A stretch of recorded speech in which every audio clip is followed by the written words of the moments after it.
Tenemos el grato honor de tener al doctor Nelson Remolina con nosotros para nuestro tercer taller, llamémoslo así, tratamiento de datos e inteligencia artificial.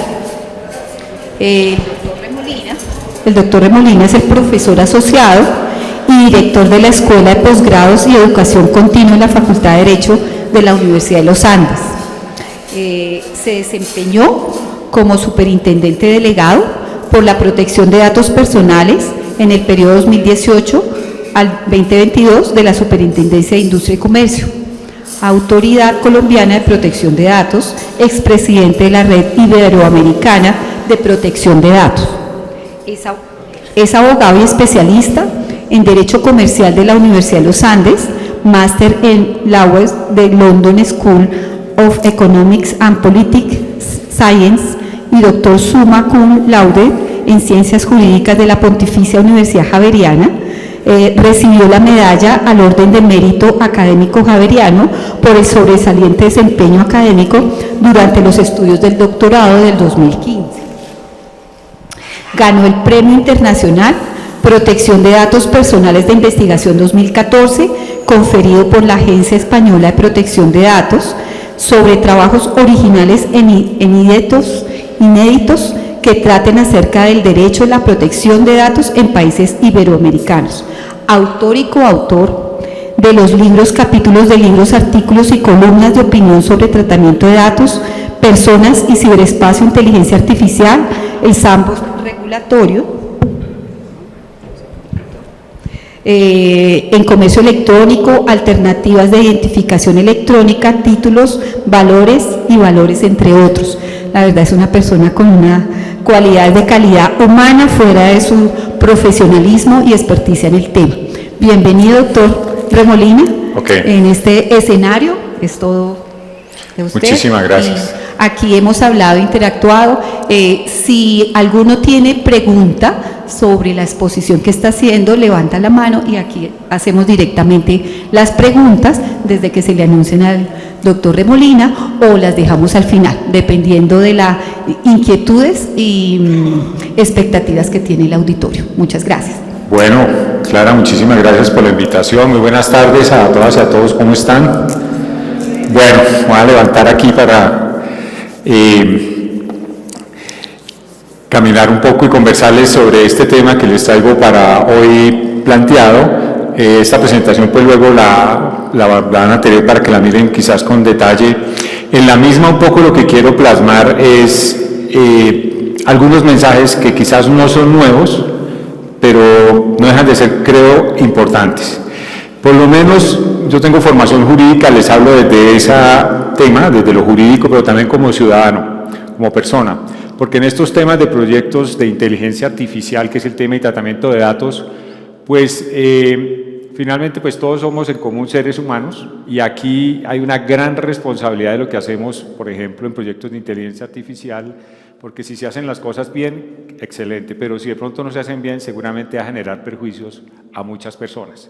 Entonces, el tema de tratamiento de datos se ha convertido en uno de los tantos que se dan lugar a debates, porque los datos pues, son el insumo de muchas actividades y ni qué decir del mismo tema de inteligencia artificial. Tal es así que básicamente un proyecto de inteligencia artificial sin datos es como hablar de un río sin agua, o sea, no basta tener el super algoritmo si no tenemos información para que procese. Y buena parte de esa información son datos personales. Entonces, lo primero que quisiera decirles, siguiente por favor, es eso, es que sí se puede hacer proyectos de inteligencia artificial y tratamiento de datos personales. Lo digo porque a veces hay personas que la postura fácil es decir no se puede, la regulación es un obstáculo. Aquí yo creo que si hablamos de inteligencia artificial, primero hablemos de inteligencia humana, que eso me parece clave no perderlo de vista. Si somos tan capaces de desarrollar algoritmos para hacer cosas tan grandiosas, ¿por qué no para solucionar unos temas jurídicos que no son complejos? Lo que uno puede advertir, y ahora les comento alguna experiencia, es que de pronto a veces quienes hacen proyectos de inteligencia artificial no trabajan en grupos interdisciplinarios, sino de manera aislada. Entonces, por allá la gente sabia, los ingenieros o ingenieras que hacen algoritmos, por allá otros los jurídicos, por allá los jefes, en fin, y no se hablan. Y seguramente la persona que hace el algoritmo no le han dicho unas o tres cosas sencillas sobre el tema de datos. Entonces, no es que no se pueda, sino a veces es puro desconocimiento. Ahora, uno en esto nunca puede generalizar. Seguramente va a haber proyectos más complejos que otros que dice, bueno, wow, ahí ¿qué se hace? ¿No? Como tal. Y eso sucede en todo. Siempre hay unas reglas generales, pero no faltarán algunas excepciones que pongan de presente o que reten un poco lo que existe. Pero yo quisiera un poco que no nos quedemos a veces en el discurso del problema y no avancemos, sino busquemos soluciones. Eso me parece que es algo que nos hace falta no solo en cualquier tema, en este debate, por ejemplo, inteligencia artificial, sino en general en lo que pasa en el país. A veces nos ponemos focos en el problema, el pero, y mejor centrémonos en buscar soluciones. Siguiente, por favor. Entonces, este tema de privacidad o tratamiento de datos, pues ustedes saben, es muy relevante hace tiempo. Y usualmente, si ustedes miran esas imágenes, esto es 2013, o sea, ya va a ser hace 9 años, 10 años ya para el próximo año, cuando advienen o surgen en el mercado o en la práctica algunas tecnologías, de entrada entonces salen reacciones de muchos tipos y uno es reacciones en cuanto a datos y privacidad. Solo algunas reacciones, porque pues digamos cuando salen estos tipos de productos, pues nacen, digamos, preocupaciones y qué pasa acá con derechos humanos. Fíjese que ahora se está hablando de los neuroderechos, neurotecnologías, y entonces ya tecnologías que podemos leer lo que usted está pensando. O sea, si estaba preocupado por eso hace 10 años, preocúpese ahora por esto, porque si nosotros a veces entramos en conflicto por lo que la gente dice, imagínense cuando podemos leer lo que la gente piensa. O sea, ahí sí que creo que viviríamos en un grado de conflicto mayor. A eso va, la tecnología per se hay que mirarla de dos enfoques. Uno, como herramienta para muchas cosas, pero antes de eso hay que mirar quién desarrolla tecnología, qué está haciendo. Aquí siempre las preguntas que surgen es si todo lo tecnológicamente posible es social y socialmente deseable y éticamente deseable. Si todo vale, si el fin justifica los medios. Son las preguntas que ustedes saben ya se han hecho mucho tiempo, pero que no hay que olvidarlas también con estos proyectos porque generan pues debates y algunos retos. Y aquí pues de entrada un poco las conclusiones, todo esto va a depender, la inteligencia artificial pues en últimas del grado de desarrollo también de la inteligencia humana, o sea, qué es lo que queremos los seres humanos con esta herramienta, hasta dónde queremos llegar, le vamos a poner freno, sí o no, y sobre eso ya hay documentos internacionales que de alguna manera desde hace rato, no refiriéndose a inteligencia artificial, sino a avances tecnológicos en el mundo, por ejemplo la ONU año 75, de bienvenida a toda la innovación, todo el desarrollo, pero siempre y cuando se tenga en cuenta también la protección de los derechos humanos, es decir, innovación y derechos humanos pues son obviamente compatibles, no es el uno contra el otro, que el uno aplaste el otro, que no haya innovación por temas de derechos humanos, pero que entonces tampoco haya innovación que desconozca derechos humanos. Siempre es un poco llegar a ese puntos intermedios. Siguiente, por favor. Acá ustedes ven cifras, bueno, ustedes aquí hablando en un foro de expertos, pero simplemente para destacar algo que se advierte, esas cifras son de hoy, pues quizás más tarde pues se encuentran otros datos, pero noten ustedes cómo casi el 68% de la población tiene acceso a Internet. Y casi todo lo que ustedes ven ahí son cifras en billones, ¿no? En cuanto a usuarios de Internet, más de 5.4 billones de usuarios, perdón, como una sola red social digital tiene más de 3.3 billones de personas. Los incidentes de seguridad diariamente, si uno mira eso más adelante, pues superan los 200.000 incidentes o páginas web hackeadas. Ahí están las fuentes para que verifiquen eso. Pero detrás de todo eso, ¿qué hay? Información.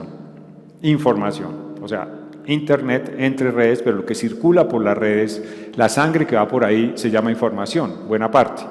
Y dentro de esa información están los datos personales. Siguiente, por favor. El contexto en que estamos, si ustedes lo ven, pues es ese que ya saben, ciberespacio. Y eso de ciberespacio no es gratuito porque también genera unos ciberretos, llamémoslo así.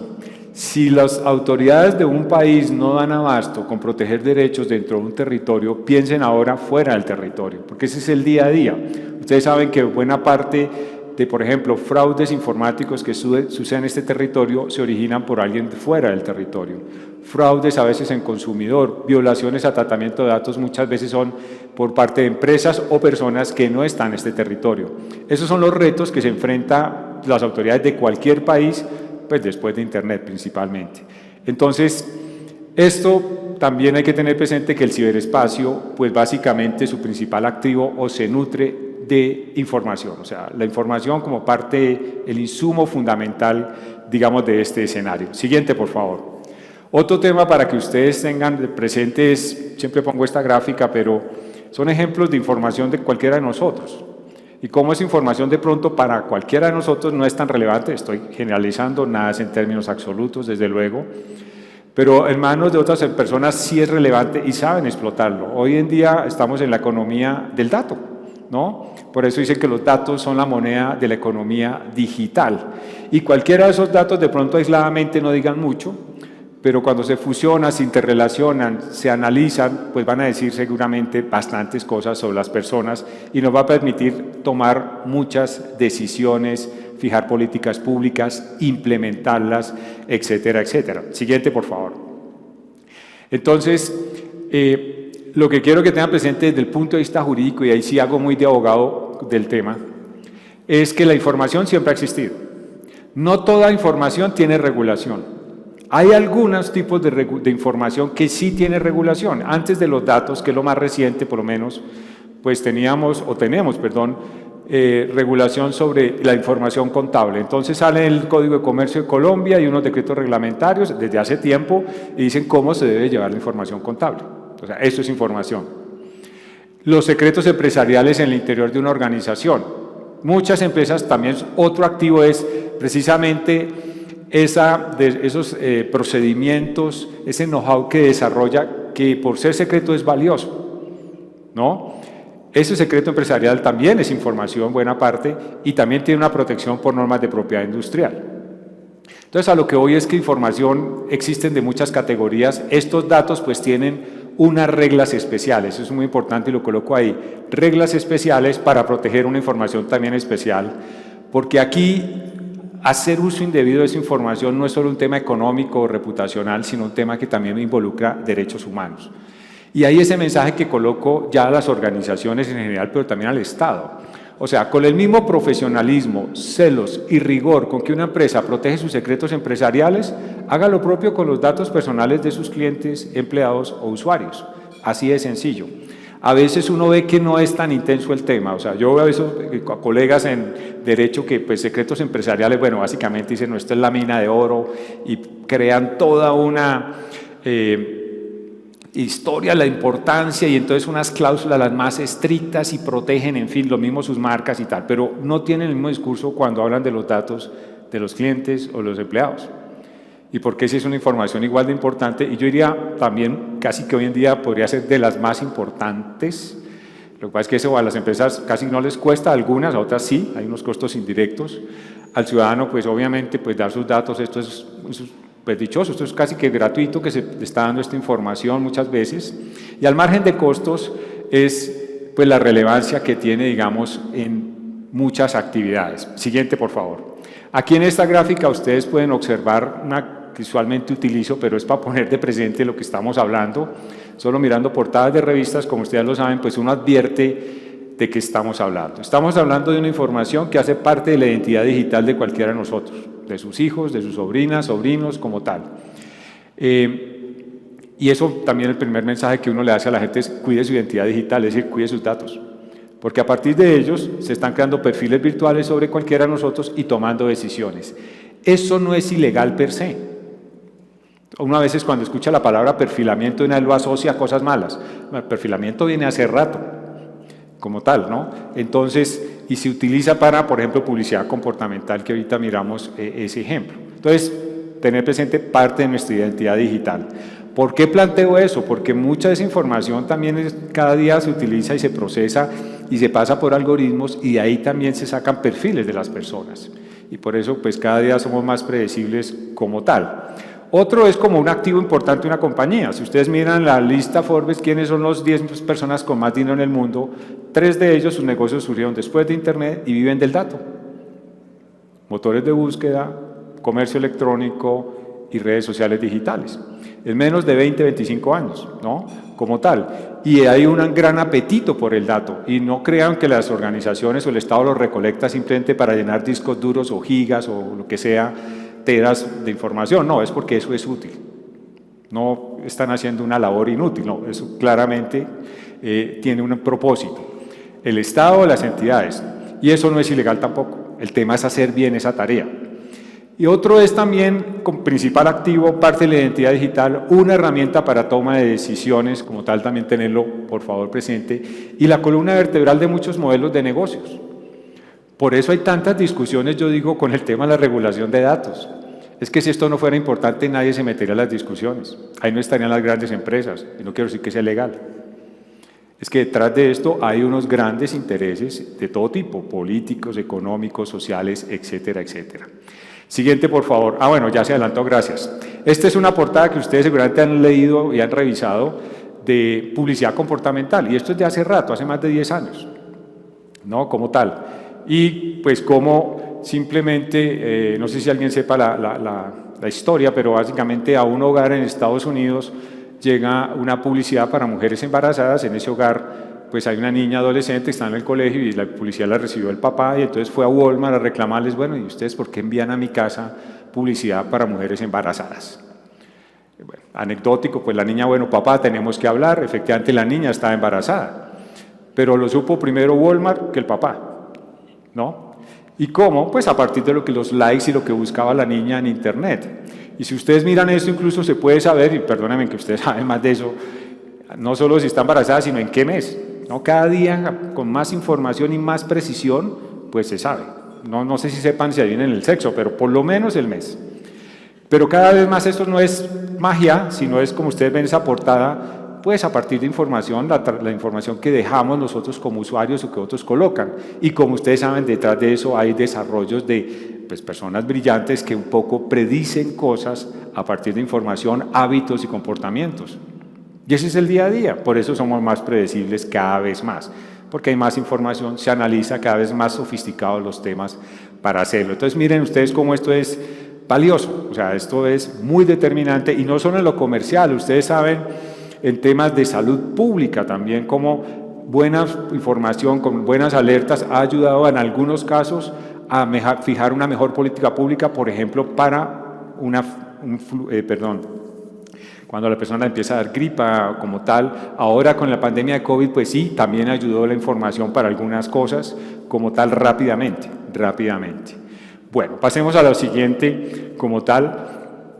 Es para mostrarles, esto también lo utilizo, es porque quiero que tengan presente que lo que les digo hoy acá, pues no es igual en todas partes del mundo, pero no lo inventamos acá en Colombia, tierra querida.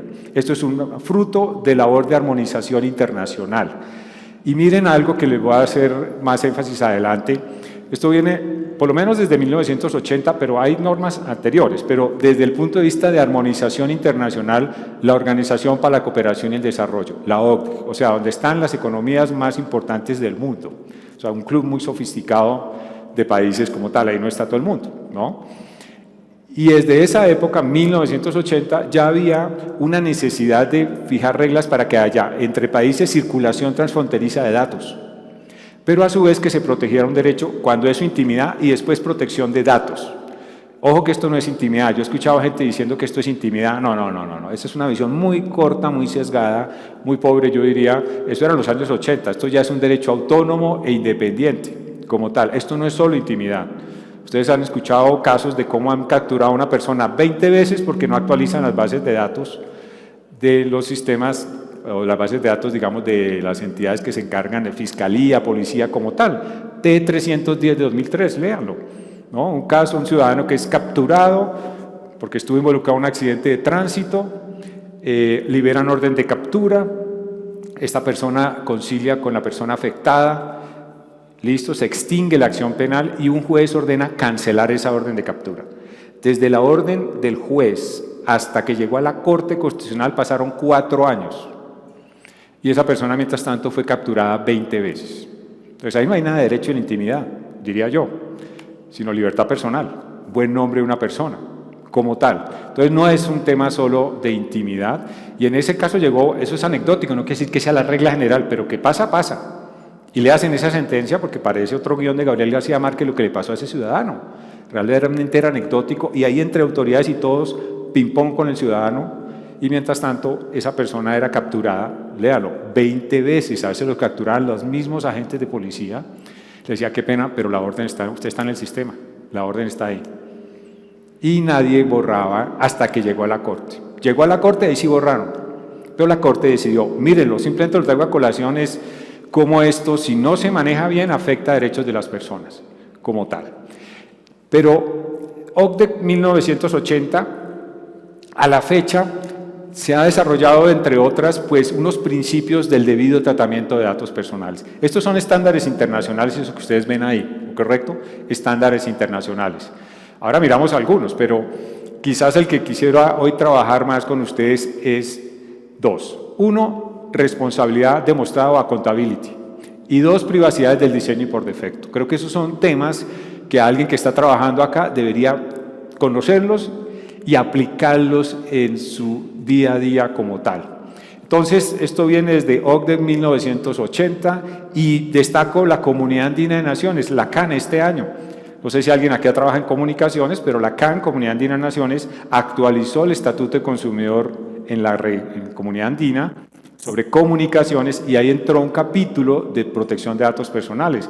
Esa es una norma que aplica a Colombia, a los países de la Comunidad Andina, es vinculante de manera inmediata, y ahí incorporó, entre otras, responsabilidad demostrada. Ahora les muestro eso para que lo tengan presente. Y sin duda, pues hemos tenido influencia de muchos países, particularmente enfoques como el europeo, pero no exclusivamente. También detrás de esto ha habido desarrollos de lo que dicen las constituciones de los diferentes países. Y todo, fíjese, toda esa labor de armonización que lleva más de 42 años, no cesa y va a continuar. ¿Por qué? Porque estamos hablando del derecho del siglo XXI. Siguiente, por favor. Básicamente, si ustedes observan en esta gráfica, se pone de presente cómo, estoy hablando solo de accountability, mencionan allí lo que esto implica. Primero, tengan por favor presente que como estos términos son a veces, digamos, el término original es en inglés, tiene varias traducciones, ¿no? Accountability está así, o algunos lo llaman en español responsabilidad demostrada, demostrable, otros lo llaman rendición de cuentas, depende usted del país donde esté. Pero no nos preocupemos de cómo bautizamos esa figura, sino un poco qué implica. Si ustedes revisan esos documentos, implica varias cosas. Responsabilidad demostrada. Uno, implica adoptar medidas oportunas, útiles y eficientes para cumplir la regulación de datos. Adoptar medidas. Bueno, ¿qué tipo de medidas? Depende de cada organización a partir de los análisis de riesgos que se hagan en los proyectos. Eso es un punto. Y dos, estar en capacidad de demostrar esas medidas que las adoptó. Y tres, estar también siendo autocrítico, revisando si esas medidas, o haciendo auditorías internas o externas, son útiles o no. Me explico, piensen ustedes, un principio que ustedes saben es seguridad. Listo, entonces vamos a adoptar en la organización unas medidas para garantizar seguridad de la información, para evitar accesos no autorizados, manipulación de la información, usos indebidos o la misma destrucción de esa información. Entonces se adoptaron las medidas, listo. Entonces tienen que ser útiles, oportunas, o sea, ojalá las adopten antes del incidente de seguridad, por si hay el incidente, pues que ojalá no le cause daño a la organización. Aquí venía hablando con la doctora Clara, claramente en estos temas, claramente, ¿verdad? El enfoque proactivo y preventivo en estos temas es de cardenal relevancia. Aquí no hay que ser reactivo, como que a veces es un parte cultural, es decir, si a uno no le dan palo, uno no reacciona, si no viene una multa, no reacciona, si no hay un incidente de seguridad, entonces no se piensa en seguridad. Eso hay que cambiar ese chip hace rato, no estoy generalizando, pero hay organizaciones que ese es su modus operandi. Veremos a ver qué pasa, y si pasa algo, pues ahí sí hacemos algo, si no, pues dejemos así. Bueno, es una decisión respetable, como digo, la Constitución nos protege, libre desarrollo de la personalidad. Pero aquí también hay que tener presente que eso que dejan de hacer no solo afecta a ellos, sino quizás a los millones de titulares de datos de los cuales es responsable ese tratamiento. O sea, aquí no es una sola cosa que si no hago las cosas me afecta a mí, sino afecto a muchos. La responsabilidad social y jurídica que se tiene acá es enorme. como tal. Entonces, esos 3 mensajes: adopte medidas útiles, oportunas y eficientes para cumplir la regulación. Segundo mensaje: estar en capacidad de demostrar lo que hizo. Por eso se llama responsabilidad demostrada o rendición de cuentas. O sea, tenga presente lo siguiente: aquí no basta afirmar que hice, sino demostrar lo que hizo. Jurídicamente eso implica para una organización cargas probatorias. Y esto hay que diseñarlo todo desde el principio, por eso les digo, desde el principio de los proyectos. Una anécdota, cierro el paréntesis, o abro un paréntesis con una anécdota. Yo hace tiempo creé una página web para hacer consultoría, y modesta, y fui a una firma que se dedica a páginas web que me recomendaron. Y hablando con la persona que me atendió, ingenieros como tal, bueno, diseño, hablábamos de la imagen, todo funcional, bien bonito, decente, perfecto. Y le dije, bueno, pero yo necesito crear esto para dejar evidencia de que obtuve la autorización de cada persona y que eso me quede copia y le envíe eso a la persona que me da la autorización y que me quede a mí en un archivo. Y le empecé a explicar esas cosas. Entonces la persona me dijo anecdóticamente, oiga, usted es la primera persona que me dice eso, que me pide eso. Yo le dije que es que es muy difícil hacerlo o qué. Me dijo, no, lo que pasa es que nadie me había pedido. ¿Y por qué usted pide eso? No, porque dice la ley. O sea, una app o una página web estética y todo, síganla haciendo. Pero ojo que ese va a ser el canal también donde seguramente en un caso tiene usted que estar en capacidad de demostrar, por ejemplo, que obtuvo una autorización, aquí está, darle copia a la persona de esa autorización. Entonces son cosas fáciles que a veces, por ejemplo, en ese caso que les comento, este ingeniero que me atendió no sabía. Le dije, bueno, ahí le dejo el dato gratis para que le dé cuenta a sus otros clientes, porque eso es algo que es un requerimiento de ley. Déjenme darles otro ejemplo, no sé si ustedes que trabajan en consumidor. Ley 1480-2011, Estatuto del Consumidor, artículo 50, comercio electrónico, creo que literal G.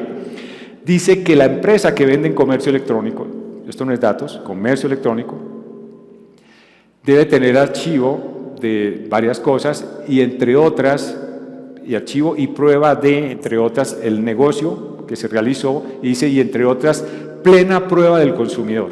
Búsquenlo, por favor. Dice, plena prueba. Repito, plena prueba, no medio identificado. ¿No? Artículo 50, ley 1480, por ahí literal, E o G. ¿Qué se está haciendo en esos procesos, en ese diseño de la app o la página web para garantizar plena prueba de la persona que se inscribe en nuestra página web y que nos compra algo? Y la ley, como siempre, le dice el qué se quiere y no el cómo. El cómo ya viene de la inteligencia humana, ¿no? De las personas, pero a veces las personas de pronto que hacen esos diseños no saben que la ley, el requerimiento de ley es garantizar plena prueba de la identidad del consumidor, como dicen, pago por ver. Porque hay gente que piensa que con un mero cliqueadero ahí estamos identificando a la gente. Falso, en un proceso eso no aguanta, escúcheme la expresión, no aguanta, ya ha pasado. Pues muéstrame quién dio el clip. Ok, entonces piensa en plena prueba. ¿Cómo se va a inventar un proceso para eso? Y esto no es solo tecnología, sino el proceso. Porque, perdónenme, ya voy cerrando el paréntesis, un problemita que se está presentando, por lo menos le hablo de estadísticas reales, es muchas quejas por suplantaciones de identidad. Entonces, ¿qué se está haciendo? Cosas tan básicas, ¿no? En un proceso a través de una app o página web para evitar suplantaciones de identidad. Y le estoy hablando en no menos de 10 años, más de 13.000 quejas por eso, en la Superintendencia de Industria y Comercio. Más del 12% del total de las quejas que han llegado a la SIC en los últimos 12 años, a marzo de este año, 13.300 son por suplantación de identidad. Entonces un poco se dice, bueno, ¿y qué están haciendo? ¿Es la tecnología? ¿Son los procesos? ¿O son los seres humanos que no aplican los procesos? Porque a veces la empresa sí puede tener implementado una política impecable en el papel, pero que nadie la cumple en la práctica. Y esto de responsabilidad demostrada también implica algo muy importante. Si ustedes, por ejemplo, los invito a que lean la guía de la Superintendencia de Comercio de 2015 sobre el tema. Un tema fundamental aquí, esto no es solo despedir y redactar documentos, sino capacitar a la gente, entrenarla en estos temas. No por ahí, como dicen con todo cariño, vamos a socializar la política, no. A socializar me suena como a cóctel, tomar whisky y esas cosas. No, aquí hay que entrenar a la gente para que sepa bien cómo actuar. Piensen en un incidente de seguridad. ¿Han entrenado a la gente para saber cómo actuar en un incidente de seguridad? ¿O solo redactaron la política que si acaso se la leyó el que la redactó? Esas cosas hay que tenerlas presentes, ¿no? En caso de incendio rompa el vidrio, esas cosas que tenemos en el radar, bueno, en caso de incendio y seguridad, ¿qué hacemos? Rompemos el vidrio, desconectamos, ¿qué hacemos? ¿Eso lo sabe toda la gente en la organización o no? Eso es responsabilidad demostrada, llegar hasta ese punto. La responsabilidad demostrada que ustedes ven acá va de exigir, no es, perdón, una responsabilidad formal, sino material en la práctica. Por favor, siguiente. Aquí ustedes ven de pronto unos documentos de los más recientes que cito ahí, que es los principios de la OEA, que se actualizaron el año pasado. Y ahí está un poco lo que ya les acabé de comentar, pero fíjense en el tema que me parece clave. Dichas medidas deben ser auditadas y actualizadas periódicamente. Pensemos en seguridad en un proyecto. Bueno, sí tenemos unos procesos. ¿Con qué periodicidad la están revisando a ver si está funcionando? ¿Tenemos auditorías internas o externas? O sea, en esto hay que ser autocríticos, siempre. Como tal, no confiarnos, no suponer, verificar como tal. Bueno, siguiente por favor. Quizás esta también algo para que lo tengan presente, esto es lo de la Comunidad Andina de Naciones, sector de comunicaciones. Esta norma es vinculante acá en Colombia, tierra querida, desde el 14 de julio de este año. ¿Sí? Entonces, es en materia de tratamiento de datos en el sector de comunicaciones, pues está lo que ustedes ven ahí, que realmente en cuanto a lo que dice la regulación colombiana, hay cosas que no son nuevas, quizás sí, fíjese que está el principio de portabilidad, si lo ven por ahí ustedes, hay unos principios, el tratamiento de datos se rige por los principios de licitud, lealtad, legitimación, transparencia, finalidad, proporcionalidad, bueno, ustedes ahí pueden un poco observar, pero arriba están los derechos de acceso, uso, rectificación, eliminación, cancelación, oposición, limitación del tratamiento y o portabilidad. En la ley 1581 no está portabilidad, por ejemplo, ¿sí? Bueno, pero ya digamos en la regulación colombiana esto hace parte, ¿no? Por una norma supranacional y de aplicación vinculante a Colombia. Pero lo que quería era mostrarles ese parágrafo 2. Buena parte de esa redacción, lo digo nosotros cuando estaba en la superintendencia con un equipo, participábamos y eso es con personas de otros gobiernos para llegar a consensos. Esos textos se aprueban a punta de consensos, ahí no es la mayoría se impone, no, puro consenso. Listo, y entonces ustedes ven con colegas de países de la Comunidad Andina, Ecuador, Perú, Bolivia, trabajando el tema. Y cada país tiene su regulación, tiene su visión, tiene sus términos, eso no es fácil, pero eso que quedó ahí en el parágrafo 2 es un poco lo que se acaba de mencionar. Medidas útiles, eficientes, necesarias y pertinentes para acreditar cumplimiento de la regulación. Entonces hay que pensar en estos proyectos que se va a hacer, cómo voy a aprobar también. ¿Listo? Pasemos a lo siguiente, por favor. Les comentaba que lo que tenemos en Colombia no lo inventamos acá, ni es Colombia el único país que tiene estas regulaciones, sino en general todos los países del mundo tienen regulación de esto. Y lo menciono porque pues, un proyecto de inteligencia artificial pues, impacta en muchas partes del mundo. Entonces uno tiene que pues, también tener presente esos elementos. Todos los países usualmente tienen regulaciones sectoriales, pero no todos tienen normas generales, que son los que están en azul. Entonces este año hay que sumar ahí para colorear Indonesia y Cuba, como 2 países más, pero con eso ya sumamos casi 146 países y 94 autoridades de protección de datos en el mundo. En mi opinión, bueno, porque me gusta el tema, pero no, por otras cosas, este es el derecho del siglo XXI, o sea, es sobre esto que se están dando muchas discusiones, sobre la moneda de la economía digital, sobre lo que es determinante de la identidad digital y sobre el insumo de grandes proyectos o actividades, por ejemplo, pensemos también para inteligencia artificial. Siguiente, por favor. Aquí ustedes también, algo que me parece clave no perderlo de vista y que es bueno también traerlo a colación. Esa cifra que ven ahí no es nueva, se ha mantenido, pero el mensaje me parece clave. Cada vez más las personas sienten o generan más confianza, o mejor, sienten más confianza de las organizaciones en lo público y privado que hacen un correcto tratamiento de los datos. ¿Correcto? Cada vez más a los ciudadanos esto les interesa. Quizás no todos por igual, pero aquí fíjense cómo un 85% de la gente, según esto, pues ese es un tema determinante, no el único, pero suma. Entonces, si usted es empresario y vive de sus clientes, pues trate bien la información de sus clientes, genere confianza, lo que llama fidelización de cliente. Si le entregan la información como el número de tarjeta de crédito, un código de seguridad, pues protéjalo adecuadamente, evite usos indebidos, que terceros accedan a lo mismo, a la misma información como tal. Entonces esa es una razón siguiente para también un poco motivarlos, ojalá, para que hagan debido tratamiento de datos como tal. Y acá pues hay un autor que siempre cito, pues, que se dedica a ese tema, pero muestra en ese libro este doctor Ernesto Barrera cómo entre mayor confianza va a haber seguramente mejores resultados en lo privado y en lo público. Fíjense, cuando el Estado sale con algún proyecto y todo, que implica apps o páginas web y todo, pues hay personas que no ven problema con eso, hay otras personas que sí. Entonces a veces hay un tema de desconfianza. Y aquí creo que la sociedad y todos nos movemos en confianza, ¿no? Como tal. Pues algo intangible, pero cuando se pierde la confianza nos damos cuenta de lo valioso que era. Entonces perder la confianza es fácil. Recuperarla pues puede ser imposible, ¿no? Como tal, en algunos casos. No piensen ustedes no en un negocio, sino con alguien que ustedes desconfían. Entonces uno dice, no me generó confianza. Y ya básicamente no hago negocios, una persona no le acepto ni una cerveza, nada, no me generó confianza. Cosas así.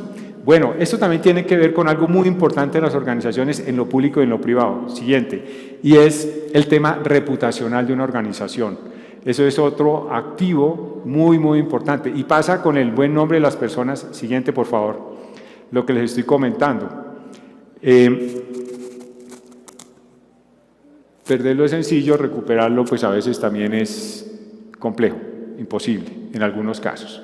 La regulación de esas azules que le comenté y la de Colombia es neutral tecnológicamente, es decir, no hay una regulación específica por la cual se reglamenta el tratamiento de datos en la inteligencia artificial. No, la ley 1581, y así sucede en muchos países, son normas que se basan en principios que aplican a cualquier actividad y al margen de las tecnologías que se utilicen, ¿correcto? Entonces no es que haya una regulación nueva, simplemente lo que ya existe, pues simplemente esos principios replicarlos acá. Finalmente es otra tecnología y además inteligencia artificial, ustedes me corrigen, esto tampoco es nuevo, esto viene por ahí desde los 40 cuando se empezó a pensar o a trabajar en esos temas, lo que pasa es que ahora hay más desarrollo, está muy de moda, muy in y todo el tema, y le están apostando a que pues eso va a marcar buena parte del futuro de muchas cosas en lo público y en lo privado. Siguiente, por favor. Otro aspecto acá importante es esto que coloco acá.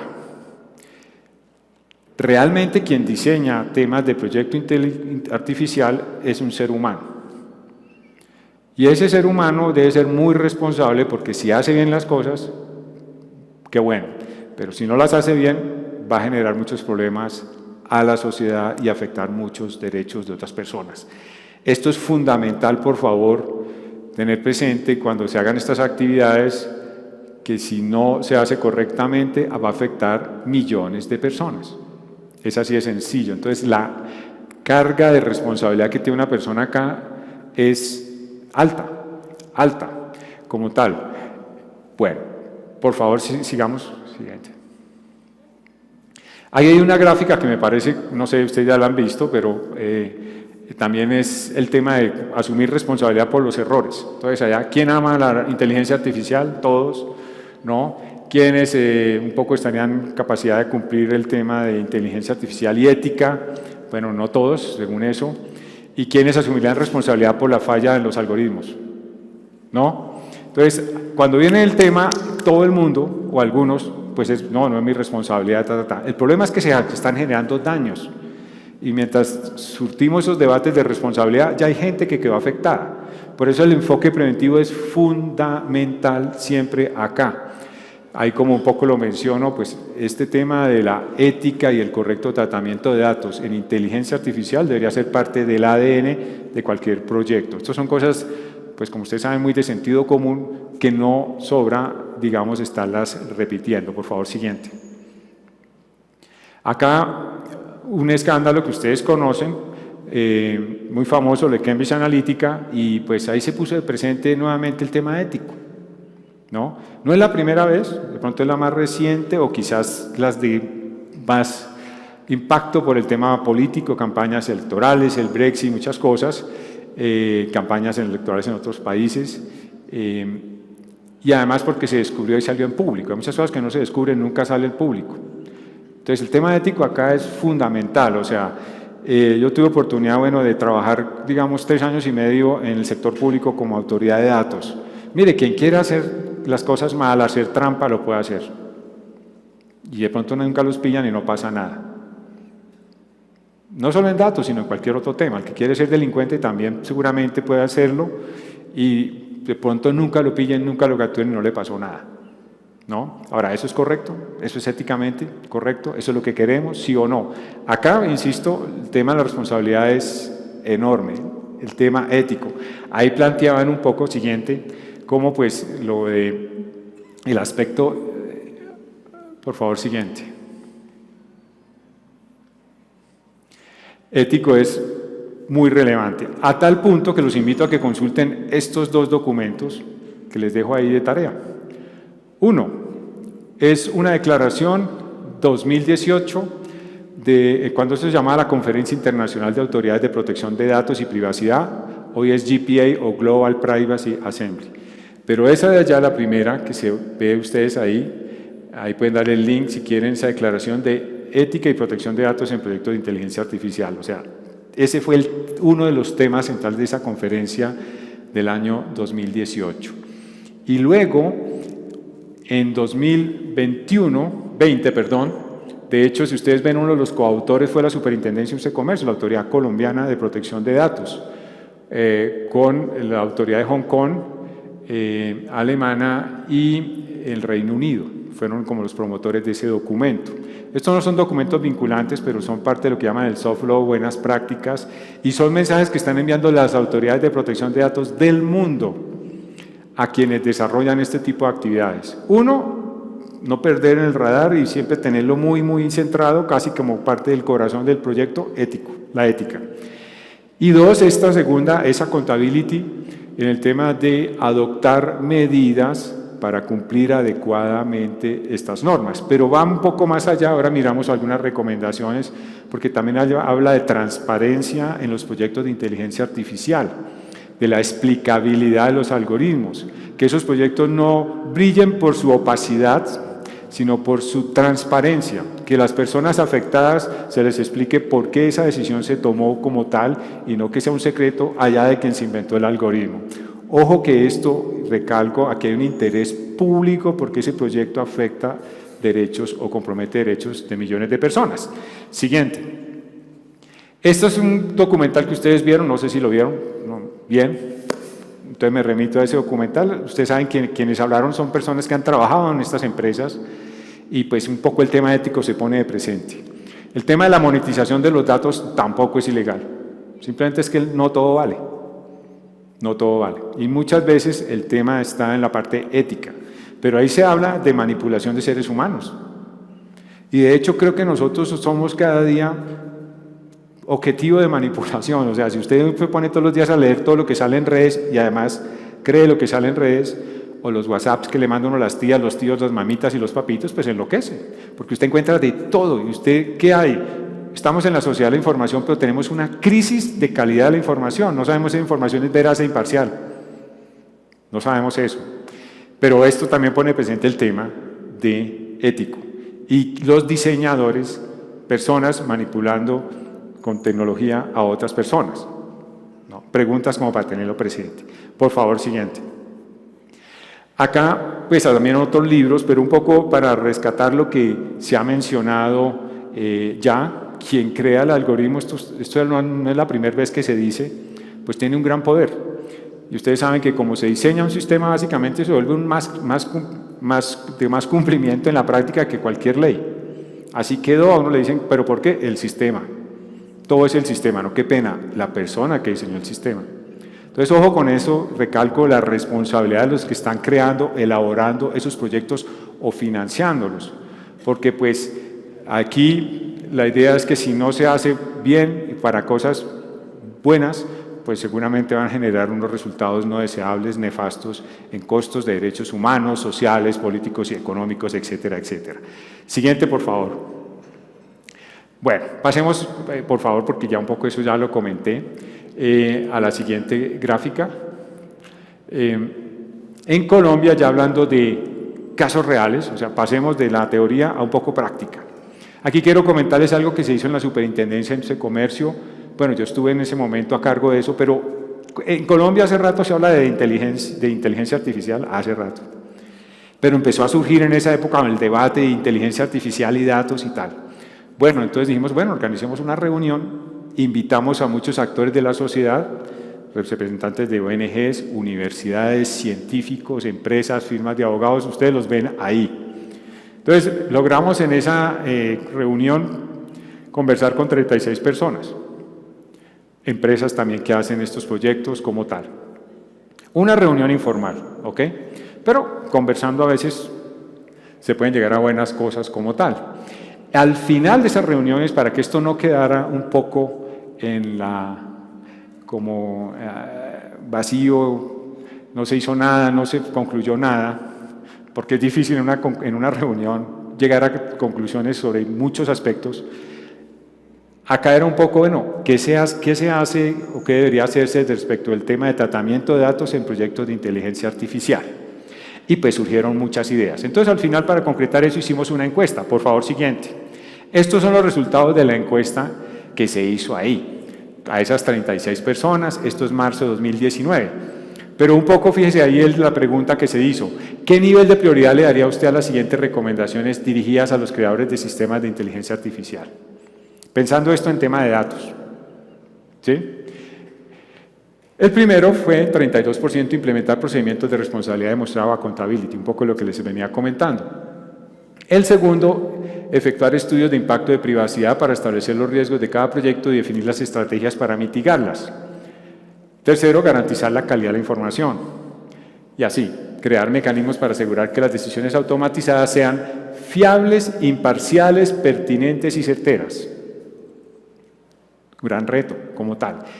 Bueno, comités de ética, en fin, ahí está. Eso es un poco los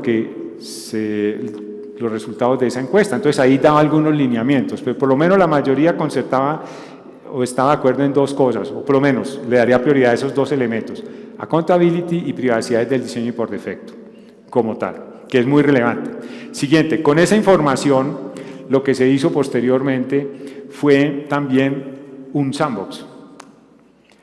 Acá tenemos una regulación de sandbox. Antes de que saliera ese decreto que reguló los sandbox, que son como espacios de experimentación controlado y temporal para hacer algunas cosas, pues la idea de un sandbox es muy positiva en el sentido de que si vas a regular, no improvises, sino primero experimenta a ver si eso que vas a regular va a ser útil o no. O sea, un sandbox ayuda, entre otras, al regulador a tomar decisiones seguramente más certeras, a no improvisar. Perfecto. Entonces, creamos un sandbox de inteligencia artificial en proyectos de comercio electrónico y otros, inteligencia artificial y privacidad del diseño y por defecto. Un sandbox usualmente tiene varios objetivos y preguntas. La pregunta era si era necesario cambiar la regulación colombiana para hacer inteligencia artificial. Y particularmente si había que implementar, por ejemplo, crear en la regulación colombiana el principio de privacidad del diseño y por defecto, que actualmente, hay que decirlo expresamente, no está en la Ley 1581-2012. Sí está en un decreto de 2020, pero que aplica al proyecto de carpeta ciudadana. Eso está desde el primer decreto, porque han sacado dos. Cada gobierno, un gobierno lo sacó, cuando el gobierno Santos sacaron ese decreto, después llega el gobierno siguiente, y básicamente sacó el mismo decreto, pero lo modificó el anterior. Pero en estos temas sigue lo mismo, el principio de accountability, el principio de privacidad del diseño y por defecto está en Colombia para el tema de proyectos el proyecto de carpeta ciudadana como tal, digamos, es la única regulación a la fecha. Entonces se hizo ese sandbox. Siguiente, por favor. Se hizo 2 convocatorias, al final se trabajó con 3 empresas, 2 del sector privado, una del sector público, la Alcaldía de Barranquilla, y para redacción, digamos, de los términos de referencia, pues se tuvo en cuenta y se puso a la opinión pública a discusión el documento, y también se tuvo en cuenta ya esos documentos de la GPA que les comentaba que se habían trabajado, digamos, como para decir esto, cuál es la línea, por qué se está haciendo como tal. Siguiente, por favor.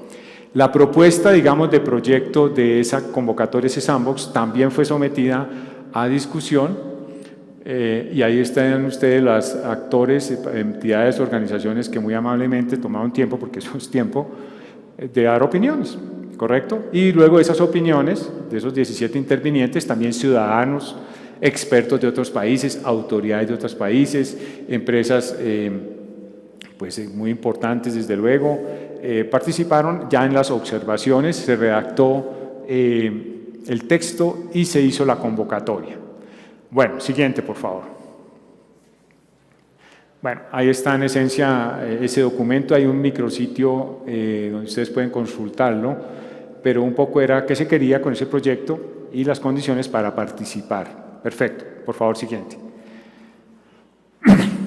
Bueno, sigamos que ya un poco hablamos de qué se trata ese punto. Quizás una de las conclusiones en los proyectos que hubo, la pregunta era, ¿es necesario cambiar la regulación? Para esos 3 proyectos no era necesario. Solo le digo, para esos. Uno no sé, de pronto pueden subir otros proyectos. Lo que sí se advirtió durante el sandbox es que las personas con que se estaba trabajando, por lo menos 2 de 3, no estaban familiarizadas con la regulación de datos, ¿no? Estaba familiarizado el abogado de ellos, pero no las personas que hacen esto. O sea, lo que yo veo es que al interior de las organizaciones no están trabajando interdisciplinariamente.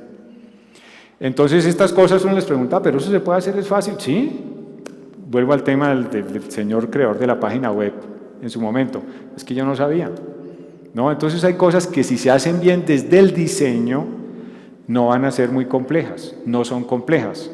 Y esto es muy importante desde el diseño, siempre un poco el ejemplo, si vas a construir un gran edificio, pues haga un buen estudio de suelos, buenos planos, y ahí sí levante ese edificio para que le quede bien y no se le caiga porque le quedó mal desde el principio o se lo ordenen demoler porque de pronto viola alguna norma urbanística. Lo mismo puede pasar con un gran proyecto de datos. Si hacen un gran proyecto y desconoce alguna regulación, un día se ve expuesto, depende del proyecto, o a multas altas, no sé, a comprometer la reputación de la organización, pero quizás también a que cierre ese proyecto. Depende del caso como tal, ¿no? Depende.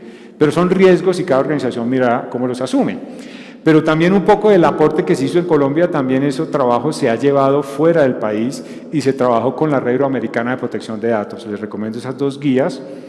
Esas son, entre otras, que pioneras en el mundo.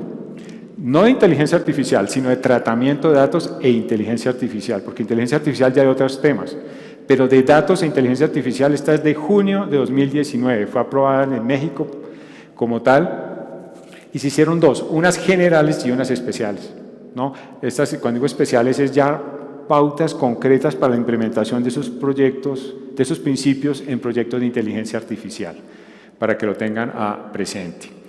Entonces, esto es junio de 2019. De hecho, estos documentos los usan y los han citado y los tienen como referencia en escenarios internacionales como la OCDE y GPA, por ejemplo. Siguiente, por favor. Aquí ustedes ven un poco la tabla de contenido de qué se trata esas recomendaciones. Todas son con un enfoque muy preventivo. Y todas, perdónenme, ustedes las miran, son como obvias, ¿no? Sensatas. Estos temas jurídicos, pues no es que sean complejos, es mucho sentido común como tal. Primero, tengan en cuenta las normas, los aspectos jurídicos en un proyecto. Recalco, cuando ustedes estén haciendo un proyecto, esto es como el que hace una pizza, un ingrediente que hay que tener presente también desde el principio, además de la harina y todas esas cosas, el queso, es el tema de los datos en un proyecto. ¿Cómo vamos a obtener los datos lícitamente? ¿Qué podemos hacer con esos datos? Pero eso hay que pensarlo desde el principio.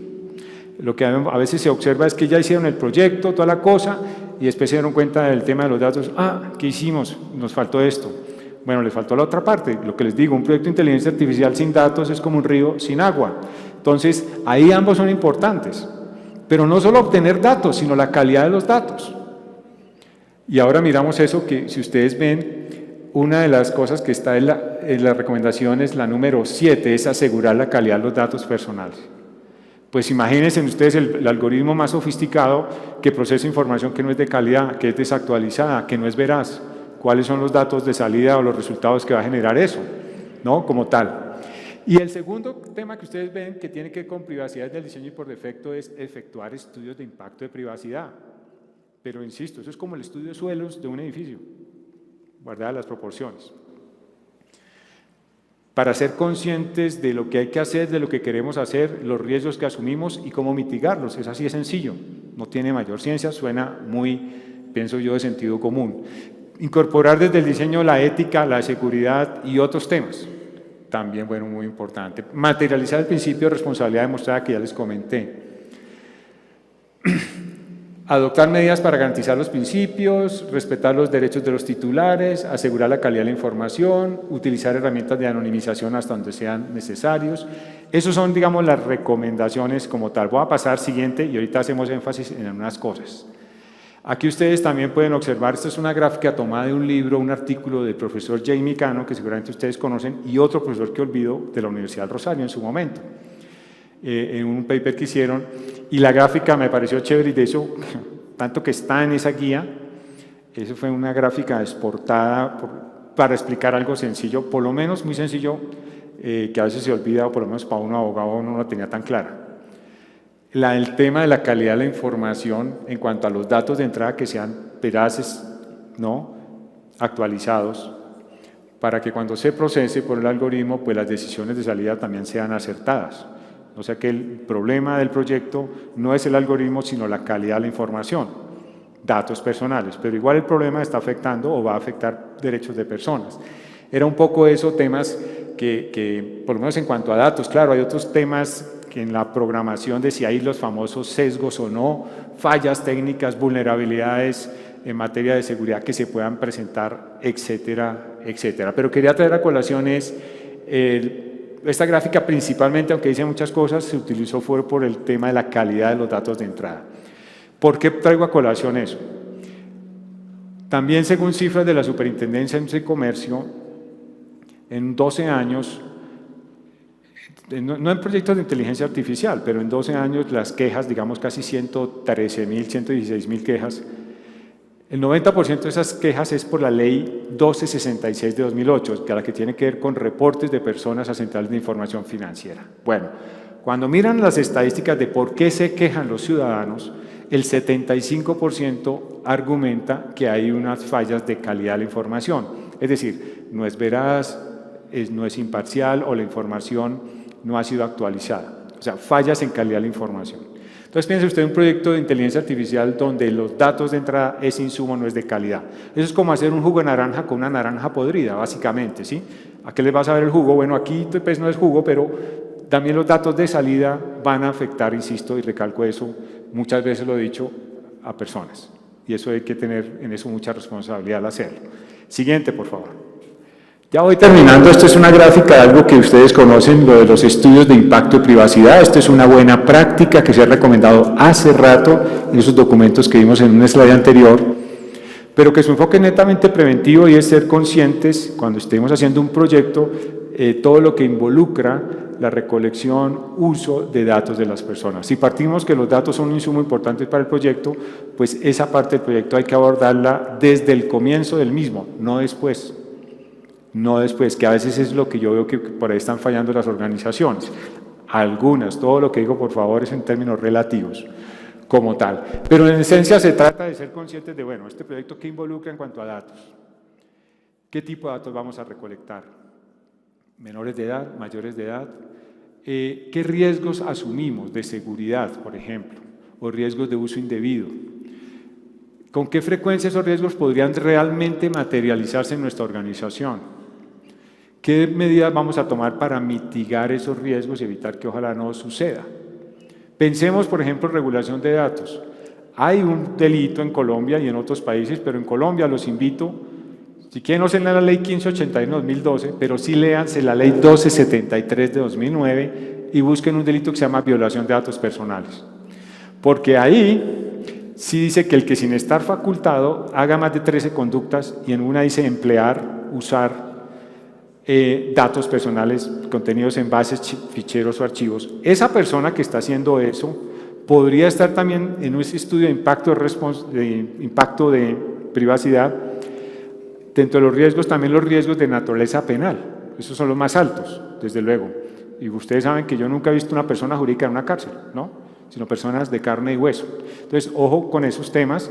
Yo siempre aclaro, esto no es terrorismo jurídico, simplemente es que tengan claro los niveles de responsabilidad. ¿Por qué lo digo?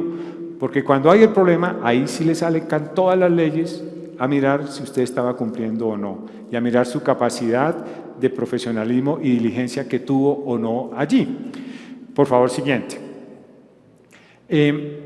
Bueno, ya creo que esto lo comentamos, paso, por favor, siguiente. Como tal, estos son siempre 5 cosas para tener presente en cualquier proyecto, pero sobre todo lo que hay que tener presente es que se haga desde el principio. ¿Ok? Desde el principio. Vuelvo al tema del estudio de suelo del gran edificio que van a construir. Y de alguna manera esos elementos que están ahí es lo que usualmente mencionan las guías. Entonces tenga en cuenta los aspectos de legalidad en cuanto a tener la información y cómo tratar esa información. Respetar unos principios de veracidad, seguridad, libertad, confidencialidad, como tal. El tema ético, fundamental en estos temas. Cada organización tiene en esto que crear sus propios códigos, pero no solo crearlos y publicarlos en la página web, sino aplicarlos en la práctica. Eso, ustedes saben que es algo no menor. El tema de seguridad también pues, es crucial. Y accountability o responsabilidad demostrada. Todo esto va de privacidad desde el diseño y por defecto. Siguiente, por favor. Siguiente, por favor. Y traigo a colación un caso también real, no de inteligencia artificial realmente, un caso muy básico, no sé si ustedes recuerdan, esto es público, por favor, es público. En medio de la pandemia y todas las respuestas y dar soluciones, hay que tener presente que hay soluciones que a veces pueden generar más problemas. ¿No? Este era un tema que se creó en la Alcaldía de Bogotá, eso es público, para un certificado de vacunación de COVID digital. Bueno. Y salieron al mercado con un proyecto y toda la cosa, pero se detectó rápidamente que una persona con saber la cédula de otro pues podía enterarse de datos de si está vacunado el otro, no solo de esa vacuna, sino otras cosas. Es decir, desde el diseño no se pensó en seguridad para evitar accesos de terceros a la información privada, datos sensibles de otras personas. Cosas, ojo, básicas, como dicen, perdóname, para dummies, básicas. No, salieron, no sé si era por el tema, no sé, si era el afán del aviso de prensa, nosotros fuimos los primeros, bueno, pero los primeros en embarrarla, qué pena. Esto generó un desgaste a la Alcaldía de Bogotá. La Alcaldía de Bogotá, de hecho, cuando salió el tema de la investigación, quejas y todo, de una vez desmontó el tema y siguió la orden después. ¿Correcto, señor?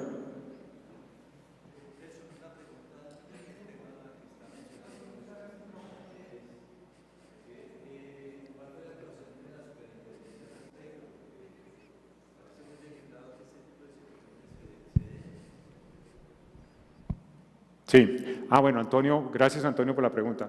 Antonio dice, bueno, ¿y qué hizo la SIC ahí? Bueno, no, la SIC hizo, y de oficio. A ver, es muy difícil tener en el radar todo lo que está pasando, pero este caso salió muy rápidamente en medios y de una vez se ofició. Y de hecho, cuando se ofició, usted mira la resolución, ya la Secretaría Distrital de Salud desmontó el tema, desmontó.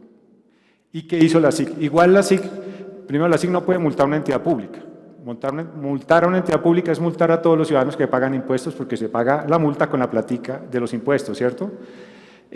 La SIC no puede multar, pero sí puede dar órdenes. Y ahí, Antonio, escúcheme, siguiente, por eso quiero que miren esta resolución. Siguiente, por favor. Ahí está la parte resolutiva, Antonio, pero se dejó un mensaje preventivo ya hacia futuro. Esto fue rápido que se reaccionó y creo que fue más por el efecto mediático, más que por la SIC, hay que decirlo. A veces las organizaciones se mueven más por prensa que por lo que haga una autoridad. ¿Qué hacemos? No le voy a cambiar la realidad. Entonces, pero acá se le ordenó a la alcaldía, mire varias cosas, Antonio. Uno, abstenerse. Que dicen una clase de obligaciones, es una obligación de no hacer. Absténgase en el futuro de poner en funcionamiento sistemas de información en Internet u otros medios de divulgación y comunicación masiva sin que previamente haya verificado que existen procesos, mecanismos, herramientas y controles técnicos de cualquier otra naturaleza pertinentes, efectivos y útiles para brindar conocimiento o acceso restringido solo a los titulares de datos. Es un tema de seguridad. Es decir, aquí ya como la alcaldía lo desmontó, entonces ya no hay que decir una orden de desmóntelo, simplemente oiga, hacia futuro absténgase, haga pruebas antes para garantizar unos mínimos de seguridad, que no cualquier ciudadano entre y tenga acceso a esa información. Y sigue ahí para allá, Antonio, porque esta resolución, el caso un poco se aprovechó para traer a colación de la importancia del principio de privacidad del diseño por defecto. Y se le dijo, por ejemplo, a la alcaldía, previo a difundir al público o poner en funcionamiento sistemas de información o bases de datos en Internet u otros medios de divulgación y comunicación masivas que contengan datos personales, bueno, deberá realizar pruebas para detectar eventuales fallas o errores con el objetivo de asegurar el cumplimiento de la regulación de datos. Es decir, no improvise un poco. Siguiente. Y esos otros dos que ustedes ven es, hacia el futuro también, antes de estos proyectos, hagan últimos estudios de impacto de privacidad. Es decir, quedó una orden para el futuro. Uno un poco lo que espera es que esto sea un mensaje para todos. Porque aquí la percepción, yo digo con todo respeto, lo que pasó es que se improvisó mucho.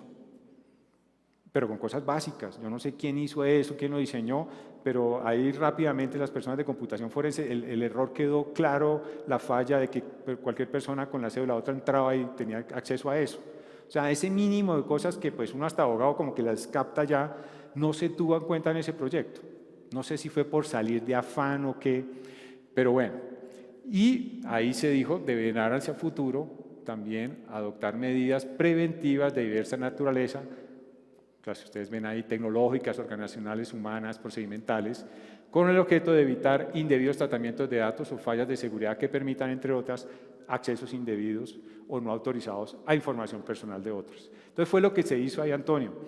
Yo diría que estas resoluciones, pues queda ahí como un precedente, es simbólica, pero el hecho de que sea simbólica no quiere decir que sea muy importante. O sea, las entidades públicas en esto y también privadas, esto fue una entidad pública, pero pues no deben improvisar con esto porque esto afecta a millones de personas, vuelvo al tema, es un tema de impacto masivo, esa es la gran responsabilidad que se tiene en este mundo tecnológico. Siguiente, por favor, y ya voy cerrando. Quizás cierro con esto, después ustedes lo leen, porque hay mucha letra ahí, pero ese documento de 2020 en la Global Privacy Assembly, en los cuales la Superintendencia sobre Accountability pues, en Inteligencia Artificial abonó, ¿por qué?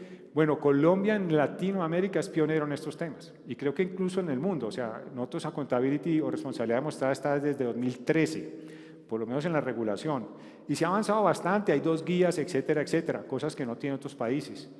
Hasta ahora en Latinoamérica los países que más recientemente tienen esto es la regulación de Ecuador, Brasil y está en el proyecto de Argentina que se presentó ahora a finales de septiembre de este año. Entonces, aquí hay unas recomendaciones que se hacen a los gobiernos y a las organizaciones. Dentro de los temas que ustedes pueden observar ahí, que son muchos y no voy a leerlos para no cansarlos más, es uno, el tema de la transparencia, de que quede claro ese algoritmo o esas decisiones, por qué y cómo se están tomando. O sea, que la persona tenga derecho a saber cuál fue la metodología del proceso para sacar una conclusión. Es decir, ¿por qué el algoritmo dice que yo soy malo? Explíquemelo. Si en mi caso me dicen que soy bueno, por ejemplo, ¿sí? Explíquemelo, pero objetivamente. Y que no sea, no, qué pena, es que usted es malo, porque el sistema. No, esto tiene, digamos, ese es un tema, que no haya opacidad en el algoritmo, sino transparencia y explicabilidad. Bueno, y el otro tema sí tiene que ver con mucho debido tratamiento de datos y particularmente incorporar accountability, porque eso se trata, y dentro de eso mucho énfasis en los estudios de impacto de privacidad. Estudios de impacto de privacidad. Siguiente. Y ahí también la Global Privacy Assembly pues insta, como usted ve, a las organizaciones a desarrollar o utilizar sistemas de inteligencia artificial que utilizan esos sistemas a que apliquen medidas de rendición de cuentas. Rendición de cuentas es otra traducción de accountability, ¿sí? O responsabilidad demostrable, medidas adecuadas en relación con los riesgos de interferencia con los derechos humanos. Son quizás esos los mensajes, ya termino con este último que ustedes han visto, siguiente por favor. Y después, como ya lo saben ustedes, a esta palabra ya le he agregado la última. Estos temas no hay que mirarlos ni con tecnofascinación ni tecnofobia, sino con tecnoreflexión y tecnoresponsabilidad. Yo en este foro quería un poco plantearles simplemente recalcar algo que ya saben, pero que no sobra insistir en eso, la gran responsabilidad que tienen o tenemos quienes están en este sector y quienes diseñan o trabajan en estos proyectos, porque lo que hagan bien o mal va a afectar también positiva o negativamente derechos de muchas personas. Bueno, ahora sí dejo de hablar, no sé si hay alguna pregunta, comentarios, con mucho gusto los... Dejamos el anterior, por favor. Ahí. Bueno, eso es un... Ok. Sí, señora, por favor.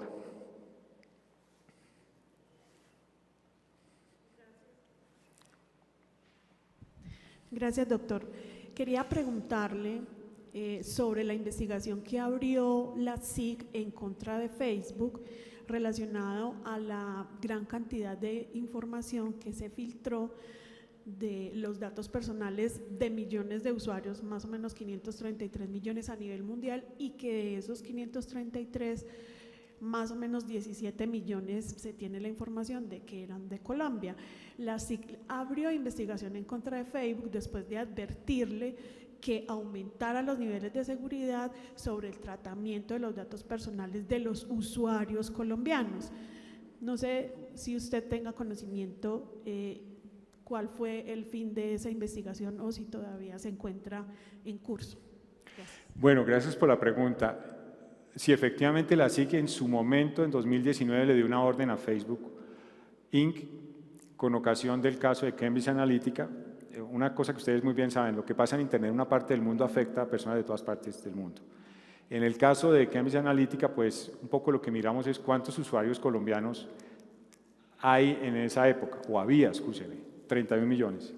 Bueno, se dio una orden a Facebook que era, a ver, Facebook tiene medidas de seguridad, lo que pasa es que pues esas medidas, pues, digamos, eso pasa como con los bancos famosos, que todo el mundo trata de ver cómo lo ataca para no vulnerar seguridad, también pasa con empresas grandes, en fin, no quiere decir que no tenga medidas de seguridad. Bueno, se dio una orden 2019, ya quedó en firme, hay que decir que Facebook acreditó cumplimiento de esa primera orden. ¿En qué consistía la orden? Implementar medidas de seguridad, reforzarlas para que hacia futuro, porque ya no se pueda dar paso atrás, se evitara, digamos, incidentes de seguridad como el que sucedió en el caso de Cambridge Analytica. ¿Cómo evidenciaban el cumplimiento de la orden? Una certificación de una empresa experta en seguridad y que no perteneciera, o sea, imparcial, al grupo de Facebook y todo. Y ellos pues presentaron en su momento acreditar cumplimiento de eso y la SIC le cree, o sea, porque si llegan allá con mucho papel, pues van a quedar locos un poco. Entonces, bueno, un experto de seguridad y ahí está pues como tal y esto está acreditado. Esa segunda investigación, la verdad no sé en qué va. Sí sé que se inició algo, pero quiero que explicar una cosa. Esto empieza en la dirección de investigaciones, ahí va. Realmente yo, por ejemplo, cuando estuve ahí, yo fui delegado del delegado de segunda instancia. O sea, revisa en apelación las decisiones.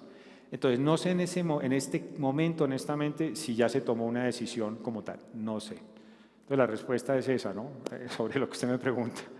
No sé qué ha pasado como tal ni en qué va, honestamente. Habrá que esperar en su momento que define la dirección de investigación. Doctor Molina, muchas gracias. Tremenda presentación la que usted acaba de hacer. Me queda es una inquietud frente a las tendencias hoy en día de cuarta revolución industrial, que no solamente está inteligencia artificial, está blockchain, está ciudades inteligentes, está todo el tema de Big Data, o sea, todo ese tipo de temas relacionados con la cuarta revolución industrial. ¿Podría uno pensar que el modelo a tomar o que el país está trabajando en todo lo relacionado con tratamiento de datos e inteligencia artificial, o sea, aplicaría los mismos principios para esas tendencias que también hoy por hoy a los gobiernos han venido revolucionando en temas tecnológicos y en temas de asumir todo este tema novedoso en los elementos de cuarta revolución industrial hacia la evolución misma, pero no dejar, porque todo tiene tratamiento de datos. O sea, todo el tratamiento de datos que se construye con ciudades inteligentes, con Big Data, o sea, todo el megadatos que se crean allí para poder competir o digamos estar evaluando de alguna manera la seguridad y en principio no dejar no solamente la tecnología sino el aspecto de la data. Entonces me gustaría saber si realmente el considerar todo esto como inteligencia artificial recoge también para estas nuevas tendencias de cuarta revolución industrial estos temas y se aplicaría, digamos, estos mismos aspectos relacionados que usted acaba de tocar con todo el tema de protección de datos? Pues yo le diría que esta regulación, como les comentaba y recalco, fue redactada pensando en que sea neutral tecnológicamente. O sea, pensando en la cuarta, quinta o sexta revolución. Yo no sé qué va a pasar más. Ahora, uno no puede tampoco partir diciendo que tenemos una regulación perfecta. No, yo creo que nadie la tiene como tal, ¿no? Que se pueden revisar cosas, sí, habrá que mirar. Pero yo creo que también debe haber una responsabilidad de quienes están diseñando esto. Porque alguien escuchaba, esto existe también la dictadura del que crea el producto. Ah, no, ahí, señores humanidad, les presento este producto y funciona así. Cero democracia, o sea, por eso hablan de dictadura como tal. O sea, fíjense en la responsabilidad como tal, porque mucha gente hace el producto y después trata de que le cambien las reglas para su producto. O sea, debemos pensar en productos de empresas o pensar en la humanidad y en el interés general. No sé, son temas para debatir como tal en políticas públicas y en qué tipo de sociedad queremos. Porque en esos temas, pues alguien hablaba de la humanización de lo digital, ¿no? Mire, por ejemplo, el tema de la Ley 1581 y nuestra Constitución está basada en principios. Lo bueno de los principios es que son grandes postulados que se aplican al margen de las herramientas que se utilicen. Si sacamos una regulación solo de inteligencia artificial, después entonces salen otros productos de la quinta, sexta o séptima, y entonces otra vez ley. ¿Ustedes saben cuánto se demoró Colombia en sacar la primera ley de datos? ¿Primer proyecto? Es de 1985. Y la primera ley salió en 2008. O sea, ¿cuántos años? 23. Y después la 1581 2012. Bueno, sacar una ley de datos no es fácil. Bueno, pero al margen de eso, pues por ahora, digamos, con lo que hay, se puede trabajar. Recalco con el slide número 1 que les presenté después de la presentación. O sea, esto sí se puede. Lo que pasa es que también falta voluntad en la parte de algunas organizaciones. Yo en esto también he detectado, y lo digo en cámara y todo, a veces uno ve una arrogancia corporativa de ciertas personas increíble. Y entonces un poco también lo que hay que pensar, porque si ustedes miran cómo está regulado Internet, Internet está regulado no tanto por las leyes de los estados, sino por las políticas internas de las organizaciones. Entonces, un poco, ¿qué queremos? ¿Que los estados se adopten o adapten a las políticas de las organizaciones o las organizaciones a las leyes de los estados? Lo que pasa es que no hay que perderlo de vista. Las personas más poderosas del mundo hoy en día son las grandes empresas que tienen datos, pero las más poderosas o tienen más plata que el PIB aquí colombiano, que las reformas tributarias y todo. Son personas muy influyentes. Puede que tengan o no la razón, pero son influyentes, ¿no? También hay un poder ahí. Pero hay que pensar un poco esto pues un poco qué tipo de sociedad queremos, porque pues no sé si el que tenga plata entonces hace lo que quiera, o el que desarrolla tecnología hace lo que quiera. Son cosas para pensarlas y evaluarlas. Claro, la parte de regulación es una partecita, no le estoy diciendo que esté escrita en mármol o piedra y no sea modificable, habrá que revisar si es necesario o no. El sandbox que se hizo, entre otras, muchas empresas de inteligencia artificial estaban interesadas en ese sandbox para ver y hagamos la prueba, y lo que se hizo es, por lo menos, y recalco, para esos proyectos no se advirtió la necesidad de que fuese necesario, perdón la redundancia, modificar la regulación. O sea, con lo que había se podía, lo que pasa es que no se conocía, y lo que pasa es que también esos sandbox se estaban haciendo desde el principio. Ya hay muchas cosas a veces de proyectos que están ahí hechos y que de pronto el tema de datos no lo tuvieron en cuenta. Eso también puede ser. Muchas gracias, doctor Remolina. No sé si hay. Buenas tardes. Bueno, siguiendo con la conversación sobre la responsabilidad que tendrían los privados en casos de que las personas fueran afectadas por los algoritmos, mi pregunta va orientada a si conoce algún ejemplo o caso alrededor del mundo donde los privados hayan tenido que ser responsables por las afectaciones que hayan ocasionado los algoritmos a un grupo poblacional en específico. Y la otra pregunta que tengo es que si conoce el marco ético de inteligencia artificial de Colombia y cuál sería su opinión acerca de este. Bueno, la primera pregunta es, conozco casos, no por sesgos, porque hay muchas cosas que salen en prensa pero que no se deciden ante los jueces. Ojo, porque a veces uno puede quedarse en el aviso de prensa, ¿sí? Porque muchas veces dicen cosas, pero hay que mirar ya judicialmente qué pasó como tal. Sé un caso en un país que se hizo, no tengo la referencia, pero lo tengo documentado por ahí, un casco que se diseñó con inteligencia artificial para hacer cirugía en el cerebro y quedó mal diseñado y entonces interviene en la cirugía no en la parte exacta del cerebro que era. ¿Sí me explico? Eso es. Entonces estaban utilizando ese casco con esas herramientas, no era tan exacto.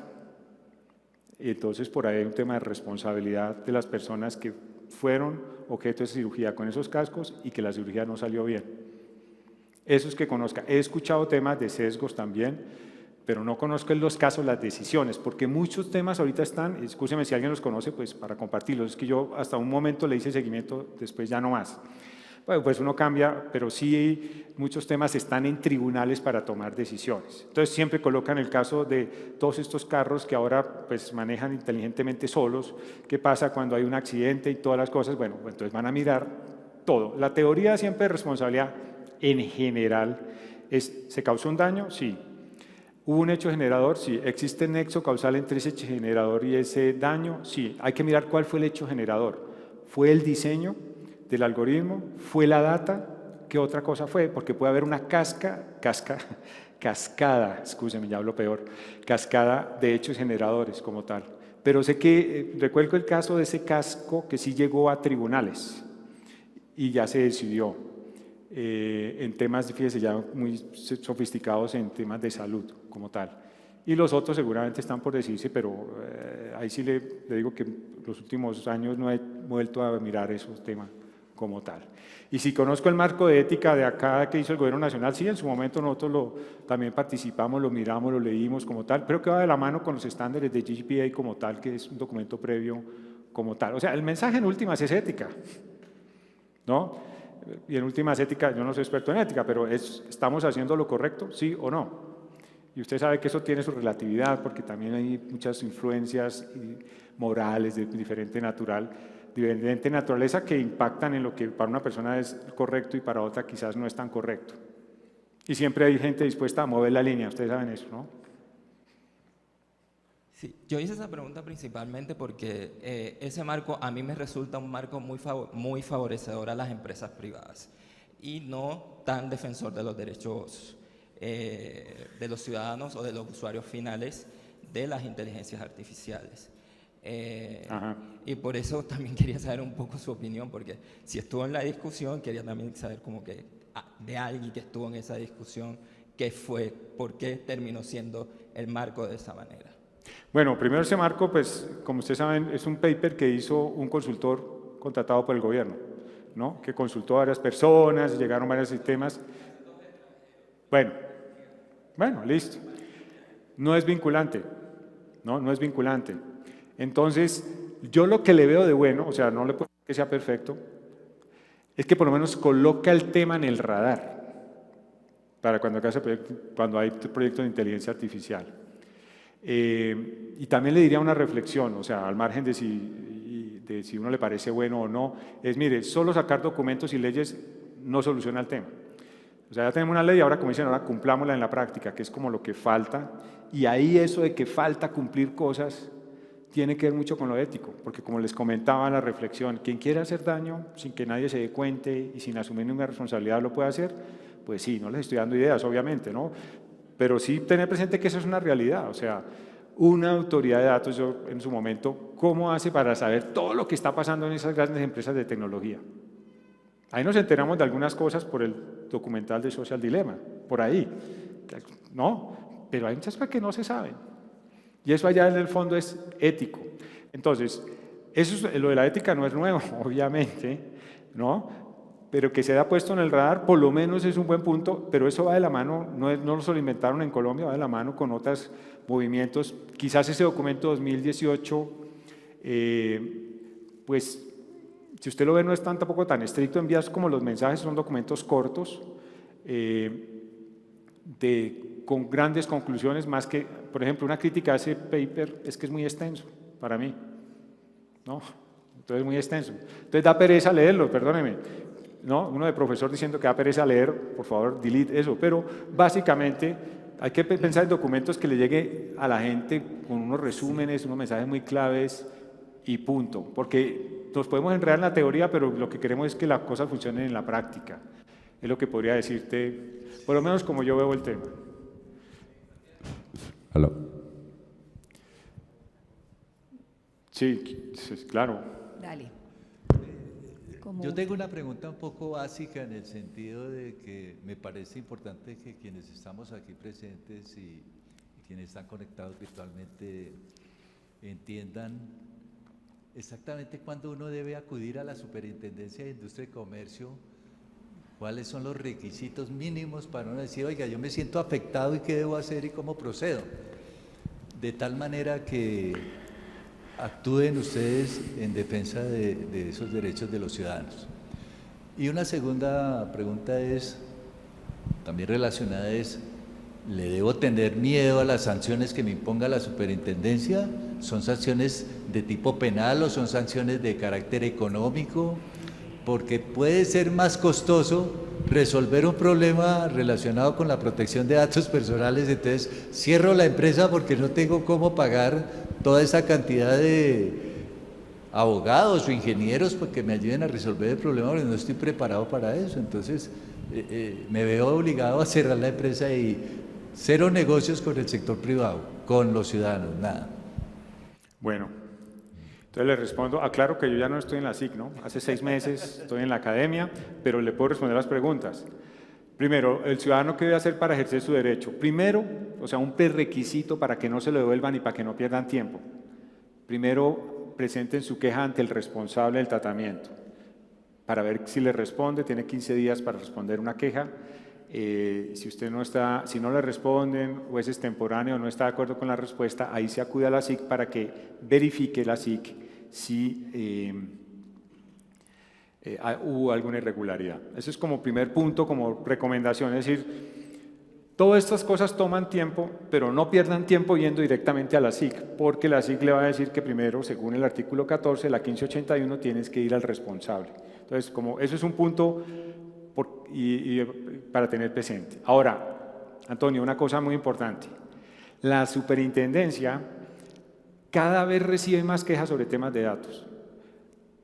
Particularmente el año 2021 superó como las 24.000 quejas. Más de 2.500 quejas mensuales está recibiendo en promedio.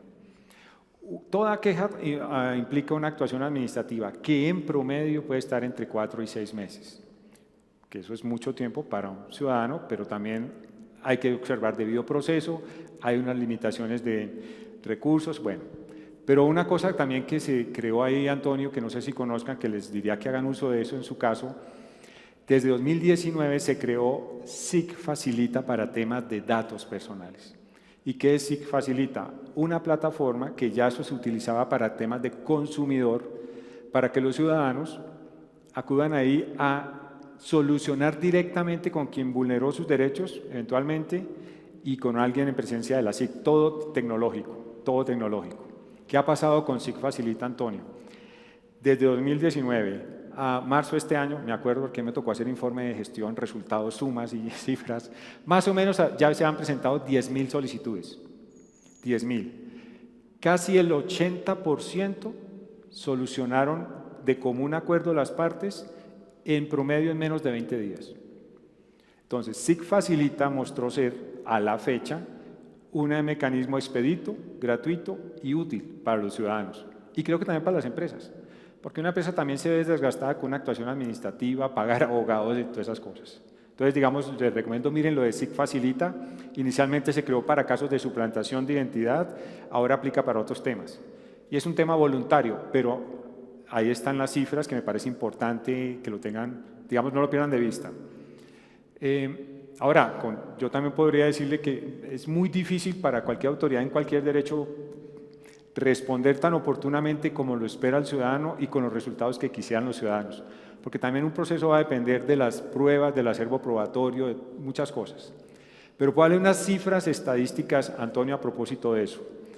A marzo de este año, más o menos, habían 112.000 quejas. 90% de esas quejas, Antonio, es por ley 1266. o sea, la de reporte de la gente a centrales de información financiera, digamos como moroso o no moroso, porque ahí se reporta información positiva y negativa. 90% es por esa ley y el 10% por 1581. Bueno, de esas 112.000 quejas, el 48% no se encontró ninguna irregularidad. Eso también es una buena noticia porque a veces dicen que las leyes de datos no se pueden cumplir. Pues en esos casos, la mayoría de los casos no ha habido irregularidad, en la mayoría. En un porcentaje 7% sí hay alguna irregularidad y se han emitido órdenes. ¿Para qué es una orden? Una orden no es una sanción, es una instrucción de obligatorio cumplimiento que da la autoridad a una empresa pública o privada también, eso también se han hecho y muchas de oficio, para que, por ejemplo, implemente medidas de seguridad, borre esa información, deje de llamar al ciudadano. Un 1% terminó en multas. Son 1.083 multas que son más o menos, bueno, no sé hoy, pero en una época eran 16 millones de dólares, no sé si ahora sean por ahí 15, no sé cómo va el tema, depende del peso, cómo lo mire. Pero es solo 1%, multas como tal. Y hay un porcentaje pues, pendientes de resolver y otras que se ha dado traslado, porque también, Antonio, una cosa que de pronto hay que seguir trabajando, la ciudadanía no conoce necesariamente todos este tema, ni a quién acudir, lo que tú preguntas es perfectamente válido, la gente cuando les llega el problema no sabe qué hacer, como tal. Muchos acuden a la SIC para casos que son de la superfinanciera, por ejemplo. Entonces hay un porcentaje importante, casi un 24%, son puros traslados. ¿Por qué? Porque el competente no era la SIC, sino, por ejemplo, Superintendencia Financiera como tal. Entonces, no quiero decir que sea un panorama perfecto, sí se han hecho cosas, se han avanzado. Les recomiendo mucho, lo de SIC facilita como un mecanismo como tal. Y las multas, Antonio, en el radar, depende, una multa es relativo si es alta o no. Una multa hoy es hasta 2.000 salarios mínimos legales mensuales. Creo que no ha habido una así tan alta como tal, de los 2.000 como tal, así como ha habido multas creo que de 1.100, 1.200 o 1.400 millones de pesos, que también ha habido unas de 5 millones, 2 millones, como tal. No se aplica la misma regla a todos porque también, entre otras, se mira las condiciones económicas de la organización, el tamaño de la empresa, etcétera, etcétera. Pero también le pongo algo que comentabas, Antonio, creo, es que incluso si sea la multa más alta, para una empresa a veces es más barato pagar la multa y seguir incumpliendo la ley, ¿no? Como tal. Después vienen otras sanciones, que puede ser la suspensión y esas cosas. Pero en el panorama internacional, el nivel de multas de Colombia comparativamente es bajo frente a Ecuador, Brasil, o incluso Europa, ni se diga, ¿no?